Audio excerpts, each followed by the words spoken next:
just not local government, was the main source of the latest problem that started in January 2010. And that's when the current military something was deployed. And we are still there up to today. So part of the problem in Plateau is politics.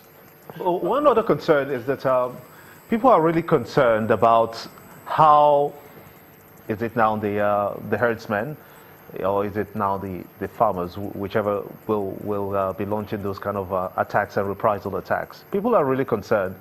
Where do they get their weapons from?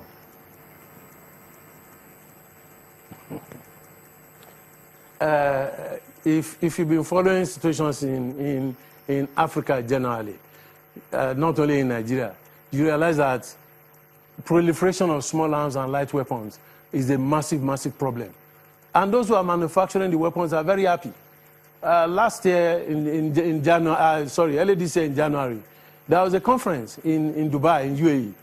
And the chief executive of Kalashnikov company, the company that manufactures AK-47, was so happy that they are making so much sale, so much. And those weapons are going to end up in crisis situation. And unfortunately, most of those crisis areas are in Africa, especially in West Africa. Nigeria is a major source, major end user of those weapons. You are aware of the over 2,000 weapons recovered by the customs. So it's everywhere. You have those who are blacksmiths in Plateau area manufacturing things. I was there some other time, and I told you that look, there are people who are changing the nature of those pump action weapons to make them automatic. You see what happened in Las Vegas. Somebody turning semi-automatic to automatic weapon. There's something that's all over the place. So Nigeria is no exception. So to get weapons is not a problem in Nigeria today. So it is for us to control the inflow, the influx, and transportation of these weapons into the country. So how do we go about controlling that inflow and influx? Because, I mean, the customs, we've had several reports of customs impounding weapons that were imported into the country. Put that aside, at least those ones were caught. But if we just catch one truck, some people argue that to catch one truck means that 2 or 3 others might have gone through. What about the ones coming through the illegal avenues? How do we control all of this? Those coming through airports and seaports, yes, like it's believed, you can easily control the movement of those ones, either through the serious checking, embargoes and whatever. But the problem is the porous border. Nigeria has over 4,000 whatever of porous border, cut across from the southwest, from Lagos, down to the northwest in Zamfara State, from Zamfara to Borno State, from Borno in the northeast down to Akwa Ibom in the southeast. So you have massive issue. And all along, people have come up to say, look, the government needs to find a way of manning these borders, provide the wherewithal to the customs, form border security agencies and whatever, let them perform their job, give them direct mandate with sanctions for those who fail to perform their responsibilities. Those illegal borders are still left open. They are still porous.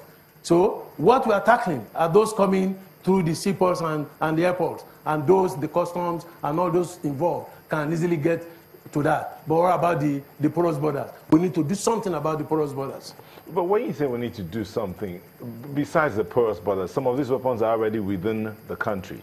How do we go about mopping? I mean, several agencies or organizations have been put together to mop up some of these things. But is it really working, or is there another strategy to go about mopping up the ones within and then stemming those ones that are seemingly coming in from the porous borders? There are 2 issues. You have to stop those coming in from having free access in. And then you have to find, whatever name you want to call it, mop up those within. But one of the greatest problems we have in Nigeria is trust. If the government says today, look, anybody who is with a weapon, you must do this and that, the average person will believe, look, this is a way of trying to disarm one group so that the other group has advantage over the others. So somewhere, somehow, we have to start building trust amongst ourselves. In Nigeria, at one point in time, you can travel from Lagos late in the night off to Maiduguri the next morning or for 2 days, and nothing happens. But nowadays, if you are on the road by 8 o'clock, even in Abuja here, you are going towards the airport or towards Gwagwalada, people will believe you are crazy. So we need to start building trust. And security is not the agency's problem. It is everybody's responsibility. We tend to say, look, the army is there, so they should do something.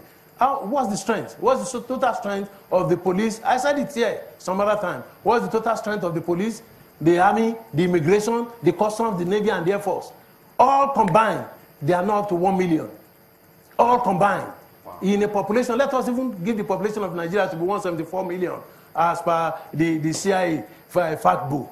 174 million. That is not, the police is understaffed as per the UN standard, not to talk of the military.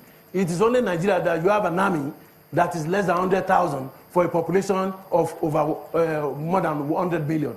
Anywhere in the world, there's no country that is doing that. Are you serious? So we have to do something about all those things.